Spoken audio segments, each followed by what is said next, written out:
and it's a fort. And the Spaniards had it enclosed. And there's an Indian named Pipila, and he carries a limestone on his back so that they won't hit him from the top. And he lights the door on fire. And that's the beginning of the country. And that it started with a limestone.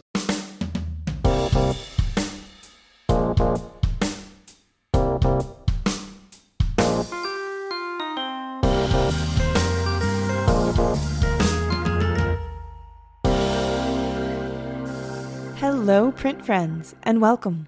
I'm your host, Miranda Metcalf.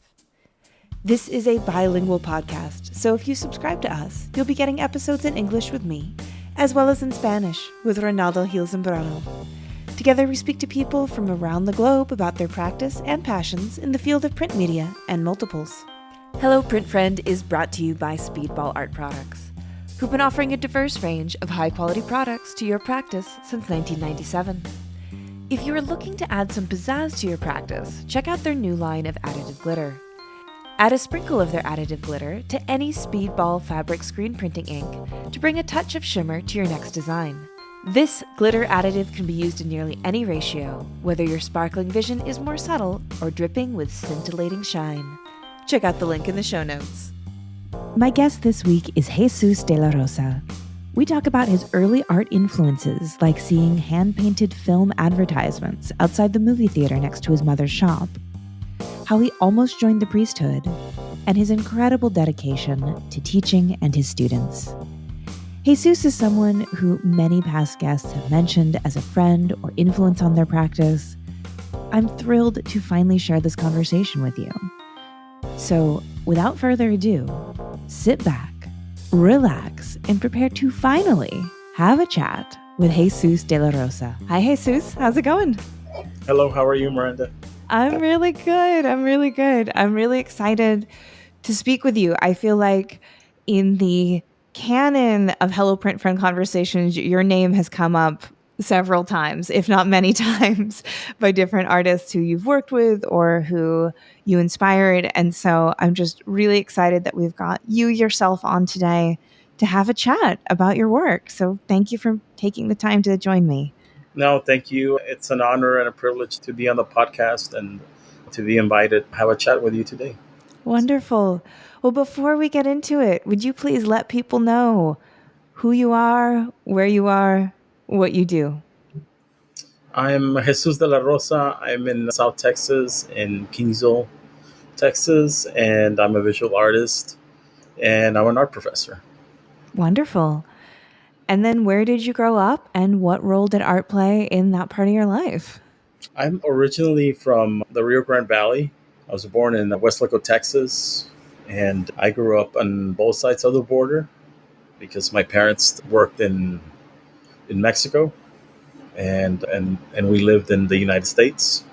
So I went to school in the United States and I sort of lived my sort of after school life and weekends in the town of Nuevo Progreso, Mexico. That's where, you know, so jumped around from both places. And did you see art or the presence of art change between the two countries that you were growing up in? Or was one have like a stronger impression on your childhood memories? I think it's been equal, Mm-hmm. pretty equal. I think it's just been kind of like several stages. It hasn't been like one thing, but it's been like several life changing events that sort of directed me towards a career in the arts and Mm-hmm. and even in printmaking because I wasn't planning to be a printmaker. Uh-huh. In undergrad, I was actually a ceramist.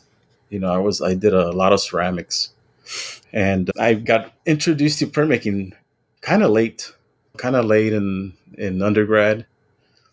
But it was from the very beginning. I grew up with my mom was a seamstress, so she had a wedding shop, and she was always working on designing dresses for quinceañeras, for weddings, square dance dresses. Mm-hmm. And it wasn't always like she was always putting things together from different parts and sort of making her own designs. So she was drawing, she was working with materials, with textiles, with fabric. And so she was a very creative person. And I sort of think that that just like influenced me a lot, you know. Yeah. Yeah, absolutely. And I could almost maybe see, even to play the tape way forward into your professional practice, the combination of images and iconography and that kind of, as you say, like designing and borrowing and that sort of thing. I could almost see that in what you do now. Yeah, Yeah. she was working with a lot of lace fabric, and I mean, just she's a entrepreneur. She very good salesperson, which I did Mm-hmm. inherit. I mean, she can sell you the clothes that you're wearing. And on my dad's side, my dad wanted to be an architect. So Mm-hmm. but he didn't have those opportunities. Both of them are have very minimal education. They both went to sixth grade, and then they started working. My dad started working in the farm, not too far from Progresso, and it was really rural, really like poverty stricken, mud houses, mud floors, and unpaved streets. So it was like a juxtaposition. And then you jump into like Progresso, which is like 8 blocks, but it's as urban as you can imagine. You know, Hmm. you can find anything there, and so it was a real, that also influenced me, that juxtaposition of going from like extreme poverty and then to urban, some kind of an urban space, and then jumping into the United States, which was also very different Mm-hmm. because you're dealing with Americana and like rock and roll, and you're being influenced by other things. Yeah. And so when you were growing up, were you a particularly artistic kid? Were you drawing all the time? Were you being taken to museums? What's that early making and art exposure from outside the home look like? My mom, her store, we were living in her store in Hmm. the which was just a wall, and then next to her store was a movie theater. This movie theater showed all kinds of films. I mean, all kinds of films, and they would somebody would paint a poster, hand painted poster Oh, beautiful. for each feature film, right? And I would look at that poster and I was like, oh man, that looks terrible. I think I could do better. And I would look at the back of it too because it was on a canvas, it was just hanging outside. I was like, man, the bag looks great. And I wish I would have asked for them or kept them or had the insight to like keep the posters, or because I knew the owners fairly well. I spent most of my time looking at these movies, from El Santo, Blue Demon, Fights the Mummies of Guanajuato, to RoboCop and Arnold Schwarzenegger films.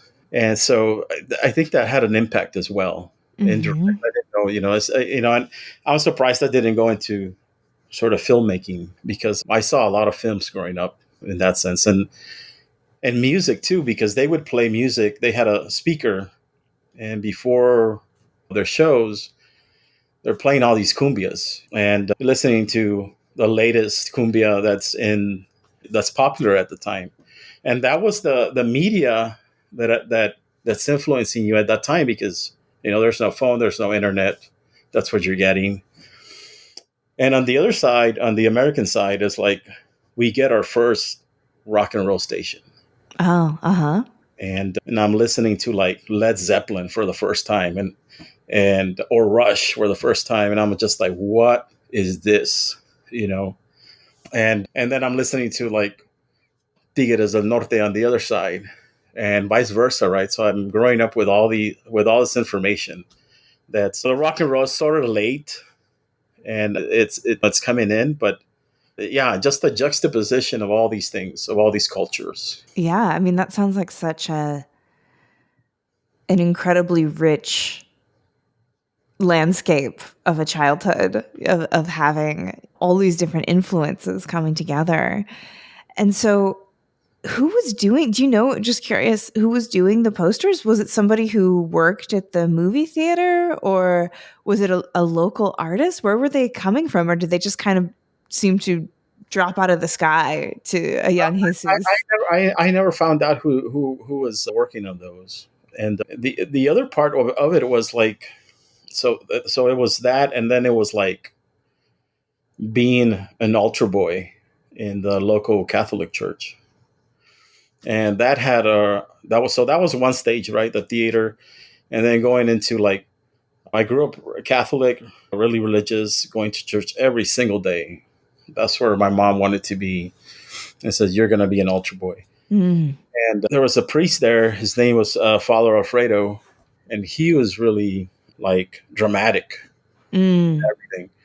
So I remember like he was like, "Hey, we have the Christmas play. You're gonna help with all the props. We have take the church and make it into this big backdrop for a theater production." And I'm talking lights, sound system, painting. So that was like a big influence. And he also ordered, or not ordered, but he got an artist from Monterrey, Mexico, to paint some murals in the church.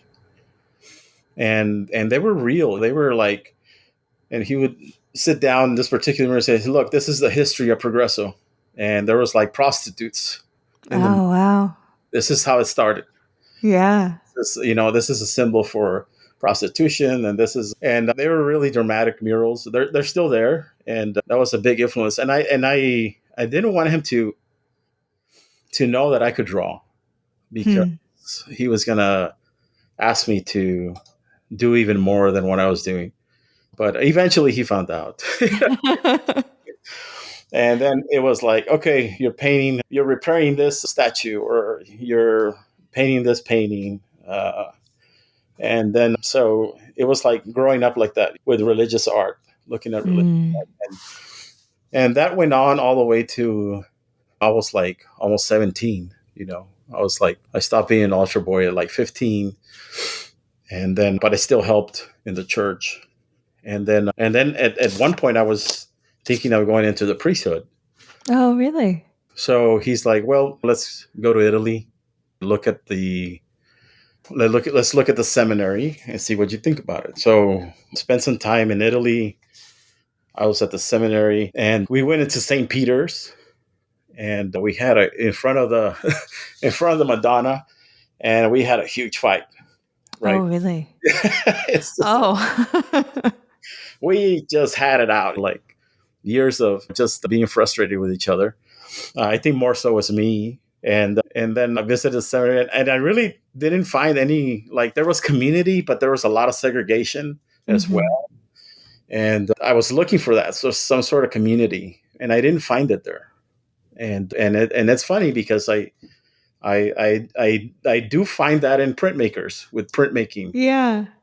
and it's just that was one step where I found the printmaking community was like, you're accepted here. Yeah.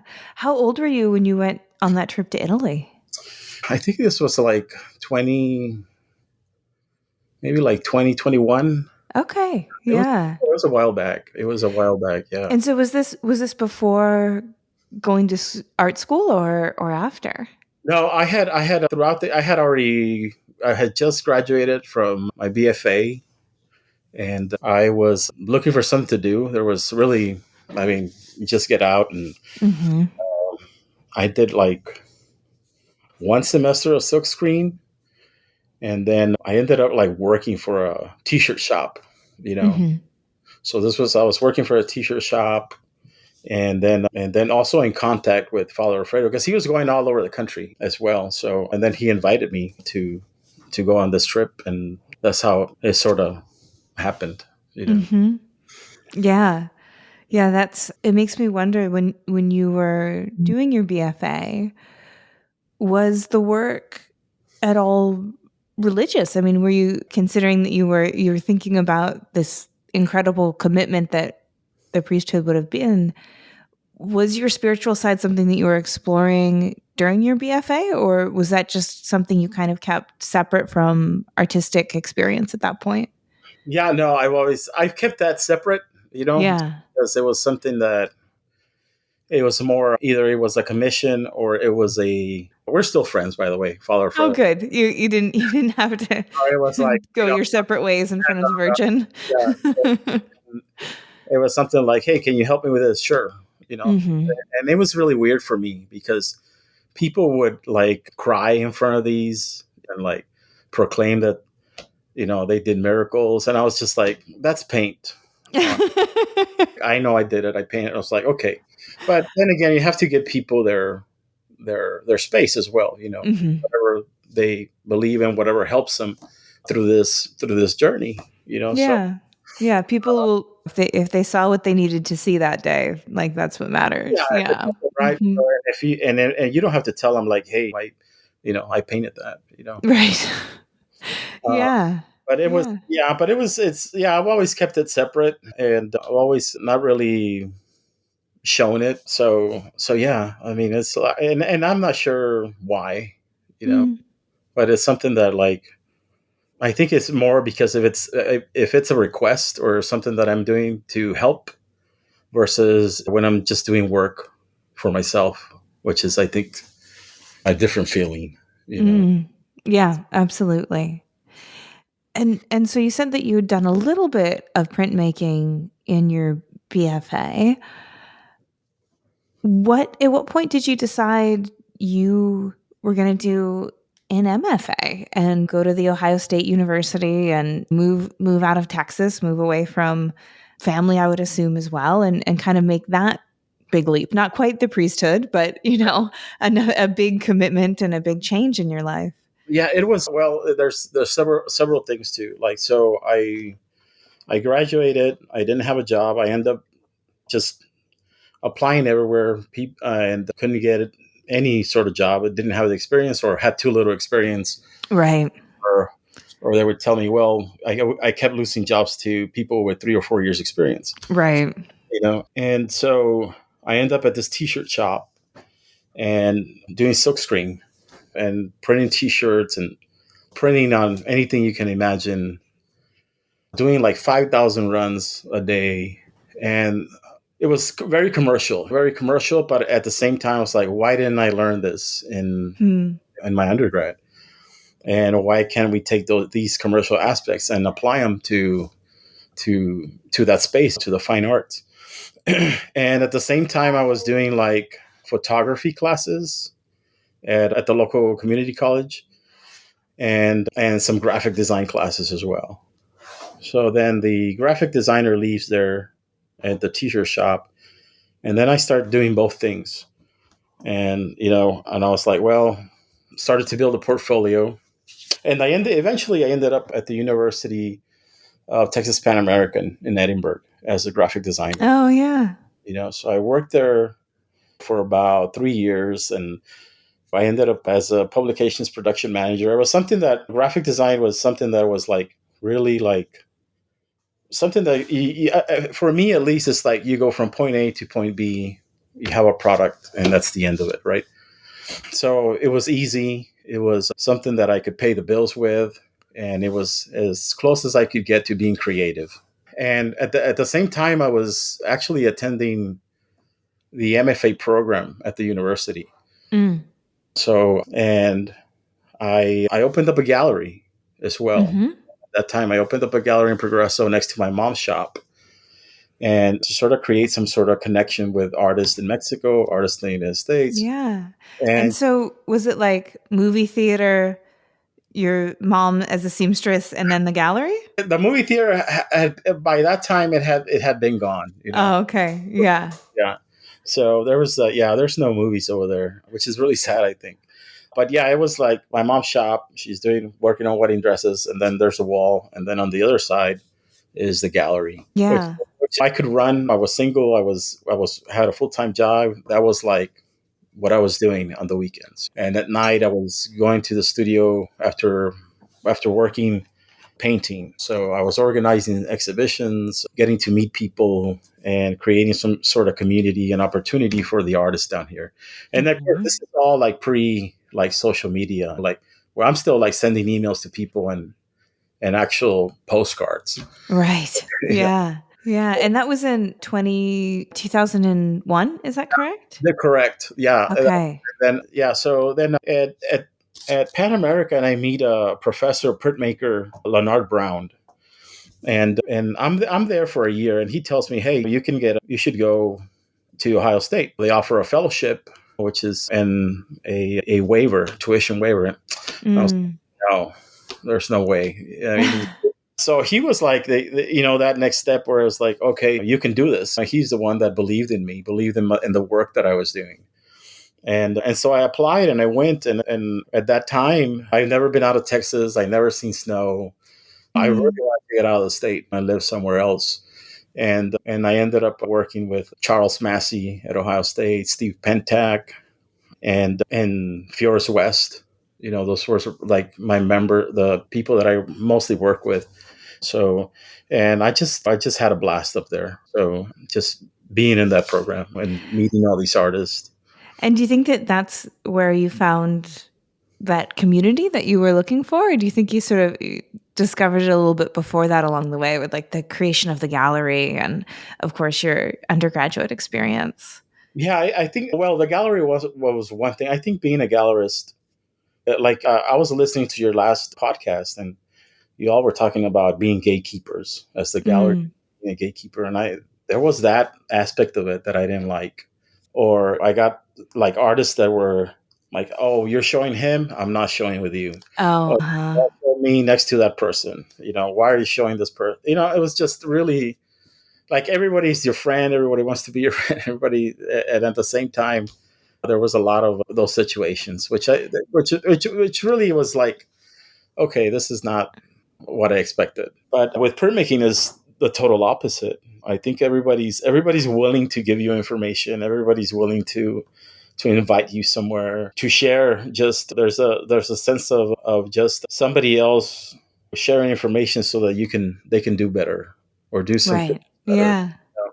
And I really find that something that's really close to the spirituality of being I guess like a printmaking brother. Uh-huh. Yeah, the Brotherhood of I call Printmaking. everybody Yeah.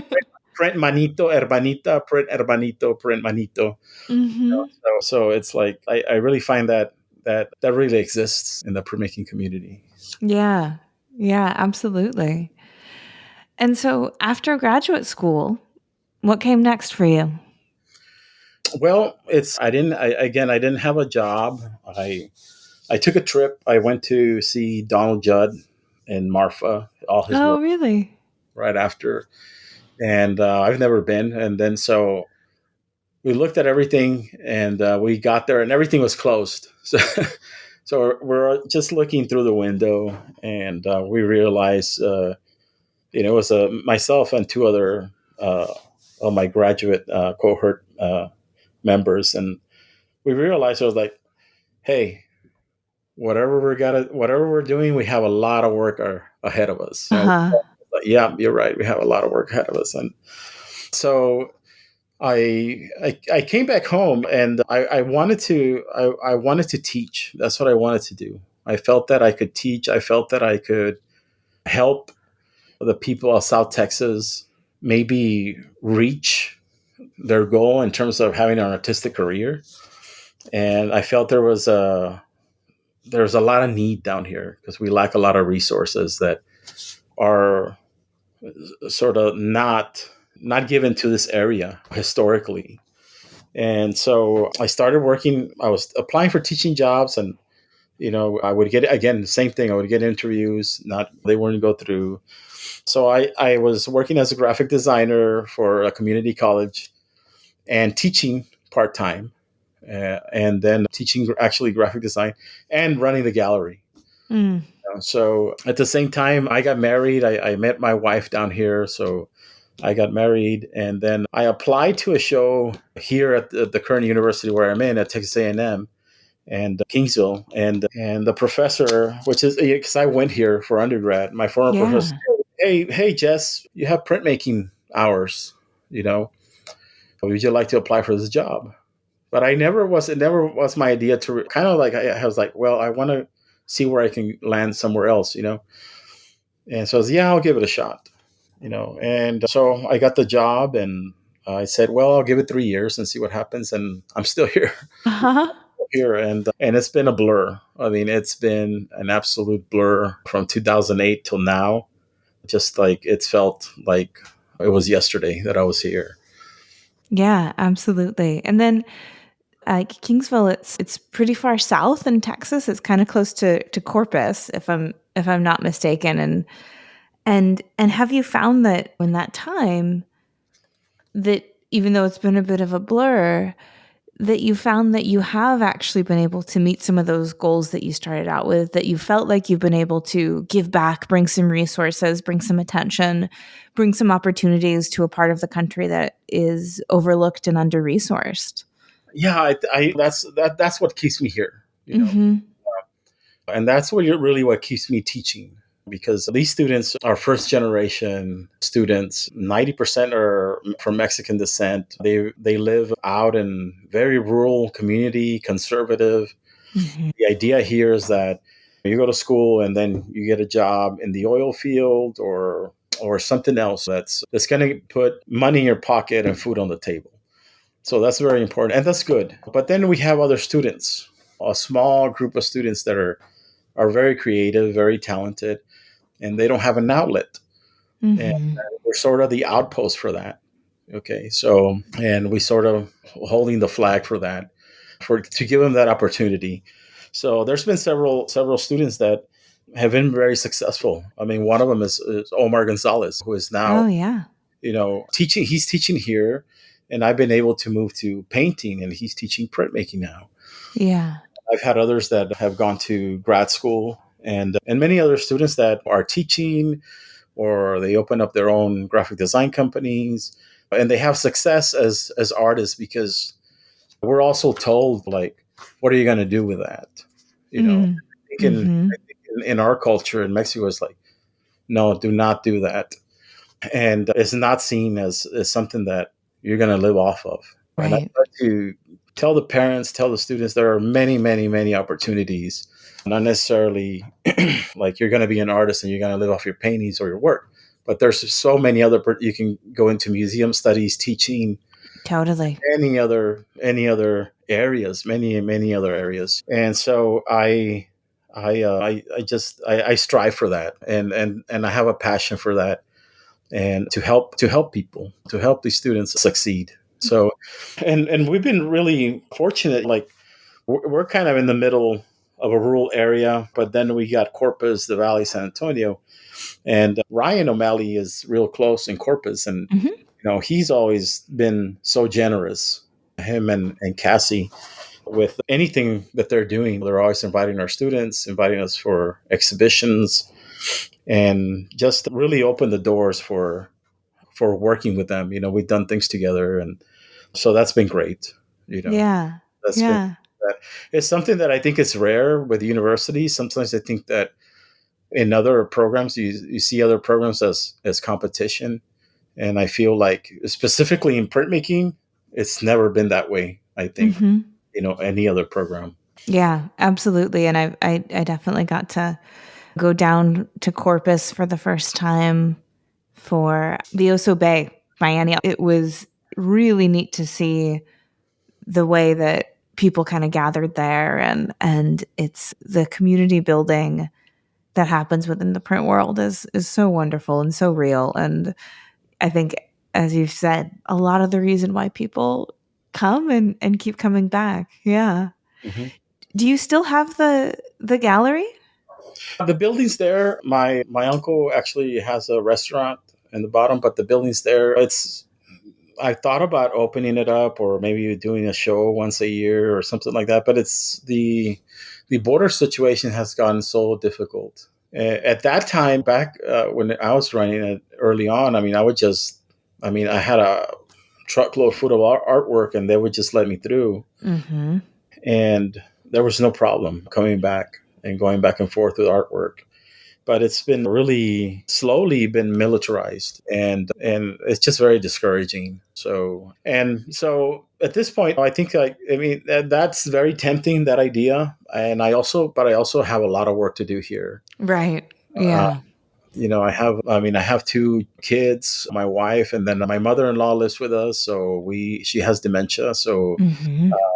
I'm part-time caretaker for her. And so that takes a lot of my time. So I'm always kind of like trying to see where I can fit my studio time. So it's divided. I have a studio at home. I do a lot of drawings in my office, and then I work on digital illustrations with Illustrator and Photoshop. So yeah, the gallery space is there, but it's tempting though. So I tempting. bet. I bet. But yeah. At that time, I mean, you sort of start like I was sort of naive, and I think you have to have courage, but I think that kind of goes hand in hand. You have to be a little bit naive to have courage to do that. Yeah, absolutely. Well, and And as you said, like you were at a different time in your life. You were single, and I can speak to you firsthand, the difference in just like expendable energy units that you yes, have in your mid 20s as opposed to your mid 30s or late 30s. It's really different. very much so. I mean, it's like 47 feels really different than 37, Mhm. and it's just like, well, I really sort of pick my battles. What do I really want to do? What do I really want to concentrate in? Mhm. Yeah, and it sounds like if the building's still there, if it comes back to you, then it's meant to be. If that opportunity Yeah, opens that's a up good way again to to see do it. something, it's not going anywhere. Yeah, it's a good way to see it. I mean, I kind of like work with, I take care of the gallery here at the university. So that's also something that, besides teaching, that's something that I do. I coordinate the gallery exhibitions, So I have a lot on my plate that I'm doing. So I rather, okay, let's get a good show going here. Uh, Yeah. and that's important because, I mean, even though we have like, corpus close by, and we have museums and they have a sort of like an art walk. I mean, it's close, but it's not close. It's not like you can just, oh, let's take the bus downtown, go Yeah. to the museum and have a critique. It's nothing like that. So I really have to plan like who comes here and when, and then also do it on a budget as well. Yeah. And what can we get? What can we get for as much as we can get with the budget that we have, in other words. And yeah, that takes a lot of energy. I want to make sure that we have some time to talk about the content of your work as well, and the iconography, and you have a really distinctive palette. I feel that like really, if I'm out in the world and I see a piece and it doesn't have a tag or I haven't read it yet, I feel like I know the colors that you use, and that's a real strong part of your voice. So, and then when we were preparing for this talk and I was looking more extensively at your practice, I also was noticing that you've got a lot more sort of direct graphic imagery use in your printmaking than in your painting. I didn't realize your painting was so abstract and abstracted. So I guess I just would love to maybe first talk about your use of imagery and your use of color in your printmaking, and then maybe kind of also have a chat of why painting within your artistic practice really is different, is doing something a bit different. Yeah. Yeah, I asked myself that question too. Uh-huh. Yeah, I think it's printmaking. I don't know. For me, it has to have an image, or very it has to. I think it's because of looking at the Mexican printmakers like Posada, and even like the more political muralist. Mhm. But the printmaking part is influenced by me going down to Guanajuato, Mexico, and this was when I was a kid, and our truck broke down, Hmm. and we spent like 2 weeks, I believe, 2 weeks, because they had to repair the truck. And so we go and see all the murals of La Granaditas, which is where the Mexican independence started. This is where the country started. And it's a fort, and the Spaniards had it enclosed. And there's an Indian named Pipila, and he carries a limestone on his back so that they won't hit him from the top, and he lights the door on fire. Wow. And that's the beginning of of the country, and that it started with a limestone too. I was like, wow, then it started, Yeah. and of course, a part of it, a lot of it is folklore, right? Like Right. you know. So inside this place now, there's all these murals by Jose Chavez Morado. He's like, everybody knows about Diego Rivera, but very few people know about Jose Chavez Morado, and all his murals are depicting these things, you know. And then we went to Diego Rivera's house, and I saw all these images, and I got influenced in that sense of like, oh, this is political work, figurative words, political work. And then of course started studying in the States. Painting is abstract work, and it's in Motherwell, and there was, I didn't see any artists doing that, or at least at the beginning I wasn't showing artists that were doing that Yeah. until probably after undergrad. And then I discovered La Ruptura, which is a movement of Mexican artists that were like saying, the hell with Mexican culture, we're doing whatever the hell we want. And I was like, Ah. wow, I want to do that. I want. And it was Jose Luis Cuevas, right? Jose Luis Cuevas. And I was like, yeah, okay, you're doing whatever the hell you want. You don't have to paint about the revolution or being Mexican. And so that's why I think the paintings are that way, painting to sort of that movement. And printmaking, I relate it more to something that's has to be political, and and not necessarily by like, it's really subconscious, because I don't even think about, when I go into the print shop. I was like, okay, yes, I'm working with images, and I have images that I recycle and that I've used. And when I paint, I go to the studio at the house. That's okay. I'm working with whatever. It's more about the surface, the color, and the layering, and what it, and that relationship, tactile relationship, which painting gives me. And I still think like print is something that's planographic. It's flat, right? So I think that's how I can best answer that. Yeah. No, that's a really insightful answer, and it makes a lot of sense. And thinking about those two sides, you've got other sides to your practice as well, but there's those two that kind of brings it into focus. And that a lot of the printmaking work for me, because it has these really sort of striking, I know that the word juxtaposition gets overused in the art world, but I can't think of a better one right now. But the juxtaposition where you've got the Virgin Mary and the Christ Child with hand grenades, or the pinata donkey with bullets for ears. And anytime I'm kind of seeing this sort of powerful uh weaving in of images of violence to images that aren't inherently so, that reads immediately to me as somebody is saying something political here. Someone is making a statement about contemporary society. So yeah, that makes a lot of sense, that like print has that, of course, that history, and then the history of creating images that really stick with you and kind of hit you with a punch, which yours definitely do. Can you speak to maybe then, yeah, the imagery that's found in your prints? So the fact that you do, I think, sometimes really skillfully weave in. So for instance, like the piñata with the bullets for ears.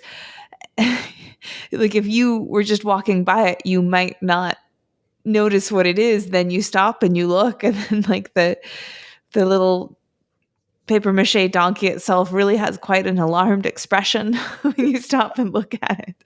And so like where does that come from for you, and what are you hoping people experience when they see your work and they kind of unfurl it a little bit? Because you could be like, oh, it's the Virgin Mary and Christ Child. Then you go up and you see it's not a floral print behind, it's grenades. Like they can be a real, like drawing a string, I think, when you look at them.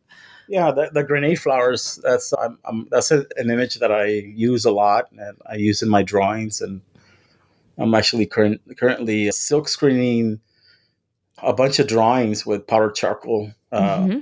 using the grenade flower. But yeah, it's about duality, about being at peace and then having violence, and you don't know when that's going to happen. And that came from, there's a flower here that's called, they call it the fire wheel, but it also is like they call it the Indian blanket. And I've always, why do they call it the Indian blanket? You know, and is it because our ancestors are below it, or Mm. there's just like, okay, you have a flower and there's violence underneath this, the earth. And then you read the history, a little bit of the history of the area, and it's very violent. And then growing up at the border as well, you go to this town, this Mexican town, Progreso, where you can walk across it, right? And there's anything you can find. It's very festive. You can drink on the street. You can find whatever you want. Okay. Mm-hmm. And at the same time, it's like they have a tank in the middle of the street guarding the border. So so that particular print came from sort of like when the cartel violence was really really harsh. Mm. I was like, okay, and when I closed the gallery, really, because it was okay, the party's over. We're Right. and it's subtle because you don't know, right? So it's intentional, like to see the bullets, and it's in other work as well. I have the tank, right, with the pyramid, and that's something to signify that this violence is ancient and that it's never Right. gone away. And then I have the tile. The tile is the daily. That's called daily pattern, which is a tile. Again, if you see it, you dismiss it, but it's all bullets. Right. Yeah. And that was more done like when all these school shootings started happening. I was like, okay, we were getting up in the morning, having breakfast with my kids, and the news is on as school shooting. Like, how do you address that? Mm-hmm. And you sort of become numb to it, and it's always the same story, the same news Right. story, the same thing. And so that was my reaction to it. Oh, it's this dull, violent tile sitting at a kitchen table, and that's where that idea came from. So those are some of the images that you'll see and that I repeat. And then there's the what is it? The life token, which is the skull that says this is a token for you have one more day to live. Mm-hmm. As so it's talking about a little bit of death, talking about how to deal with that, how to deal with violence, because it can come at any time. I mean, every time my wife works at a school, my kids go to school. Mm-hmm. I come to school. I always think, well, this is the place where we could get shot, which is extremely sad. Of all the places, it's like this should be a place where you feel safe. And in Yeah. the back of your mind, you're like, yes, it's safe, it's safe, it's safe. But it's just something that crosses my mind, and sometimes it's out in the artwork. Particularly, I think the grenade flowers. I think those are there mostly all the time. But then the abstract work kind of gives me. I'm thinking more about landscape, Mm-hmm. and I'm thinking more of people migrating and moving. And I have this other print where there's two skulls kissing, and I think about like people leaving a relationship behind. That's why that print came by, and I think about, okay, you're a professor, you're teaching art, you're teaching printmaking and painting, and like 35 miles from Kingsville, there's people like trying to cross the border and die. Mm-hmm. Like they found mass graves where trying to identify these people they're crossing the border every day. And so there's that where it's like, okay, like how do you deal with that? How do you even start helping to make that better? Yeah. And for me, the only thing is going to be teaching, because that's what I know what to do the best. Teaching students to have a voice, to follow a dream if that's what they're dreaming about. As we're talking about this idea of life, which can be and which often is punctuated by violence, and you're saying there's that serenity and the horror of the suddenness of what can happen, and those two sides of being alive. It made me also think a bit about your graphite drawings and how the ones that are sort of the monotypes, and how you wrote how the charcoal is the material of carbon residue. And so it's like our oldest way of making art, but it also is the destruction of life. Yeah. And it's either animal, vegetable, plant, something like that. But so it's even, I think, in that series, you're thinking about this, and it the end result of which was really beautiful in the documentation. I wish I could have seen it in person. But anyway, I think I'm just kind of setting you up in a way that I'd love to hear you speak to that series as well, because that's, I feel like, getting at some of these ideas, but again, in the abstract, in the praxis of it, not necessarily in the iconography. Right. Yeah. No, the idea, I always think of the idea. And I always, even if like you'd call them abstract, I always think of them as images. Mm. Just like we're trying to make sense of those things. We've just never seen them that way. But yeah, the idea was to create a sort of like an accident, right? You create an accident, but then if you repeat the accident, is it an accident anymore? Mm. So what is that? And then yeah, this idea of working with this material, which is, I mean, really, it's just like animals. It's like they're like our ancestors, and so and that's how that work came about. And that work was really early on, right after undergrad. Mm. I didn't have a studio. I had a house. I was renting a house, and I had like a table. And so I ordered a bunch of paper, and I was like, okay, I'm going to do dry works influenced by monotypes. And I grabbed a piece of canvas and powdered charcoal, and I thrashed the canvas on the paper. The paper is gessoed. All the paper is gessoed, and then the powdered charcoal is applied. And then I have about, I don't know. I mean, it's a continuous. I haven't showed that series in a long time, but it's continuous. Sometimes I grab some of those drawings and make other drawings on top of those, and so there's about, I don't know, 400 drawings, and I put them in an installation. I was working outside, just working in my yard outside, and that's how that series came about. Once I got a studio, I sort of put them away, put the materials away, and they're stored in flat files in my studio. But I mean, it'd be great to show them again somewhere. Yeah. They're beautiful pieces. They're almost like clouds in the sky. I feel like when you look at them, or a Rorschach test or something, where some of them have names where you can really see like El Corazon, like, okay, oh yeah, that looks like a heart. But even then, they're so open to interpretation, and there's so much movement in them that it's really interesting work as well. Yeah. Yeah. Well, what are you looking forward to? What's on the horizon? Is there anything you want to shout out before we close out for the hour here? Yeah, we're working on Print Austin, Mm-hmm.